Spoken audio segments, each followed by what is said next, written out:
ආරෝග්‍ය පරමාලාභ. නිරෝගීකම පරම ලාභයයි, උතුම් ලාභයයි. හොඳයි.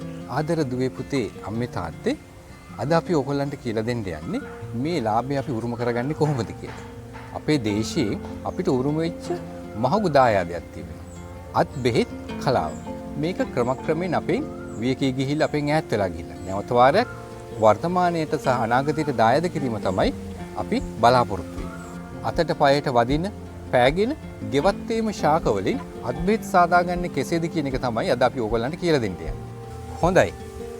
නිදුකුම්බ ශාකය ටිකක් කරදරයි නේද? වැඩි කවුරුත් කැමති නැති වල් ශාකයක් හැටියට හඳුන්වන්නේ. නමුත් ආදර අම්මේ තාත්තේ ඔබ දන්නවද මේ නිදුකුම්බ ශාකය වල් ශාකයක් හැටියට ඔබ දැනුවත් වුණාට ඖෂධීය ගුණයන්ට අති ඉහළයි. ඔබ දන්නවද මේ නිදුකුම්බ ශාකයෙන් අපිට විශාල ප්‍රමාණයක් අත් බෙහෙත් හදා ගන්න පුළුවන්. අද මේ වෙනකොට උපදින ළමයින්ගේ 60%ක්ම වියලි සමක් ඇතුවයි ඉපදින්නේ. ඉතින් මේකට හොඳ ඖෂධ වටිනාකමක් දෙන්න පුළුවන් මේ නිදුකුම්බ ශාකය. මොකක්ද අපි කරන්නේ? නිදුකුම්බ ශාකය හොඳින් පිරිසුදු කරලා තම්බාගත් වතුරෙන් අපි ශරීරය පිරිසුදු කරගන්න ඕනේ. ඒ කියන්නේ තම්බු වතුරෙන් අපිට ඇඟ හොදන්න පුළුවන්. විශේෂයෙන් කුඩා දරුවන්ව බය වෙන්න එපා ආදර අම්මේ තාත්තේ. මේ දරුවන්ව ඇඟ හොදන්න පුළුවන් මේ නිදුකුම්බ ශාකේ තම්බාගත්තු වතුරේ. දින කීපයක් සතියකට වේලක් දෙවේලක් කරගෙන යනකොට ඔබට දකින්න පුළුවන් වියලි හැම මනාව පාලනය වෙන බව ඔබට දකින්න පුළුවන්. මේ නිදුකුම්බ ශාකයෙන් වියලි සමට ඉතාමත්ම ප්‍රයෝජනවත් අත් බෙහෙතක් තමයි ඔය මම මුලින් ඔබට කිව්වේ. හොඳයි. ඒ වගේම තමයි තවත් දෙයක් මම කියන්න. ඔය අපේ ගෙදර ඉන්න පොඩි බබාලා දූල පුතාලා සෙල්ලම් කරනකොට නිතර දෙවිලේ වැටෙනවනේ. ඕගොල්ලෝ දන්නවද අපි අහලත් ඇති. ඉතින් ඕගොල්ලෝ සමහරක් වෙලාවට පැරන්න කරන්නේ මොකද්ද? තුවාලයක් ආපු ගාම නිදුකුම්බ කොළ ටිකක් කඩා ගන්නවා. කඩාගෙන ඕක හපලා අර තුවාලේ ලේ ගලන තැනින් තියෙනවා. අද වර්තමානයේ අපිට ඒ දේ කරන්න පුළුවන්. ලේ ගලන පොඩි තුවාලයක් ආවොත් නිදුකුම්බ කොළ ටිකක් කඩාගන්න. හදලා පිරිසුදු කරලා හොඳින් කොටන්න. කොටලා මේක තලපයක් වගේ අර තුවාලේ උඩින් තියන්න. ලේ ගලන එක නතර වෙනවා තප්පර ගානකින්. ඒ විතරක් නෙමෙයි. ඕගොල්ලෝ මේක දිනපතා බැන්දොත් තලපයක් වගේ හදලා කොටලා තුවාලේ සුව වෙනවා හරි ඉක්මනටම.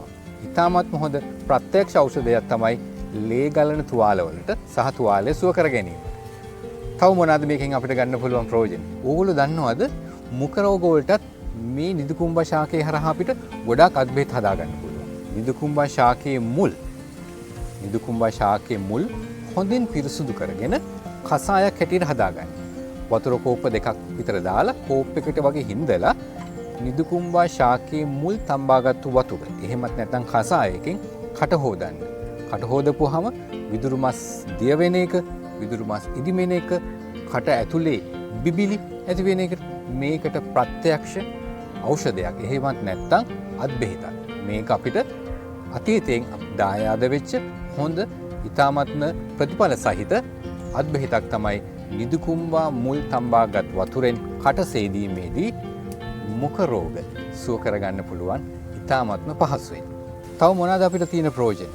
මේ නිදුකුම්බා ශාකයෙන් තව අපිට අත් බෙහෙතක් හදාගන්න පුළුවන්. මම කියලා දෙන්න. ඔය වයසක ආච්චිලා සීයලා ඉන්න ගෙවල් වල නිතරම ඇහෙන දෙයක් තමයි අතපය රිදෙනවා, හන්දි වේදනාව ගැන. මේ සන්ධි වේදනාවටත් නිදුකුම්බා ශාකයෙන් අපිට හොඳ බෙහෙතක් හදාගන්න පුළුවන්. නිදුකුම්බා ශාකයේ සහ මුලින් අරගෙන තම්බපු වතුර අපිට බොන්න පුළුවන් නම් මේ හන්දි වේදනාවට කදිම විසඳුමක්. නිදුකුම්බා ශාකය සහ මුලින් අරගෙන තම්බලා ඒ වතුර අපිට නිතර දෙවේලේ බොනවා නම් දවසකට සැරයක්වත් අපිට මේ නිදුකුම්බා ශාකයේ තැඹු වතුර බොන්න පුළුවන් නම් හන්දි වේදනාවට කදිම විසඳුමක්. ඒක එදා අතීතයේ සිටම පැවැත්වගෙන ආපු හොඳ අත් බෙහෙතක් මේ සන්ධි වේදනාව සඳහා.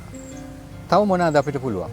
හොඳයි මම කියලා දෙන්නම් මේ තරුණ පරම්පරාව අතර ජනප්‍රියම කාවත් ආකර්ෂණය වෙන තවත් දෙයක් ගැන. මොකද්ද මේ? ඕගොල්ලෝ අහලා තියෙනව නේද මේ පෙඩිකියු කියලා මේ වර්තමානයේ කතා කරන්නේ? ඕගොල්ලෝ සැලෝන් වලට ගිහිල්ලා පෙඩිකියු කරගන්නව නේද? පාරම්පරික රූපලාවන්‍ය වෙදකමේදී පාරම්පරික රූපලාවන්‍යයේදී මේ නිදුකුම්බා ශාකය භාවිතා කරන පෙඩිකියු වලට පාද සත්කාර වලට මා බෙහෙමින් භාවිතා කරන මේ නිදුකුම්බා ශාකයේ පෙඩිකියු වලදී මේ නිදුකුම්බා ශාකයේ තඹපු වතුරෙන් මා කකුල් සෝදනවා සහ තවත් ඖෂධ වර්ග කීපයක් එකතු කරනවා. නමුත් ප්‍රධාන වශයෙන් ගන්න මේ නිදුකුම්බා ශාකය. මන්ද හොඳින් පිරිසුදු කරගන්න පුළුවන් අපේ පාදේ. ඒ විතරක් නෙමෙයි.